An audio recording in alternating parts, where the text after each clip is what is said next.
நாகூர் தேசிய மேல்நிலைப்பள்ளி முன்னாள் மாணவர் சங்கம் சார்பில் கலைத்திறன் பட்டிமன்றம், மகளிர் கோல போட்டி, கிரிக்கெட் ஆகிய போட்டிகள் கடந்த 2 நாட்களாக நடைபெற்றது. மாணவர்கள் 5 பூப்பந்தாட்ட, கைப்பந்தாட்ட தொடர் போட்டி நடைபெற்றது.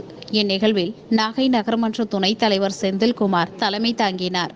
அம்பேத்கர் மக்கள் கல்வி இயக்கம் பிரகாஷ், வழக்கறிஞர் முருகன் ஆகியோர் முன்னிலை வகித்தனர். முன்னாள் மாணவர் சகாதேவன் வரவேற்புரை நிகழ்த்தினார்.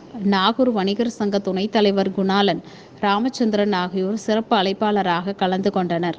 முன்னாள் மாணவர் சங்க செயலாளர் ராஜாராமன் நன்றி கூறினார். இதில் திரளான மாணவர்கள் கலந்து கொண்டனர். இந்நிகழ்ச்சி ஏற்பாடுகளை தேசிய மேல்நிலைப்பள்ளி முன்னாள் மாணவர் சங்க தலைவர் ரமேஷ், பொருளாளர் சந்திரசேகரன் மற்றும் உடற்கல்வி ஆசிரியர்கள் செய்திருந்தனர்.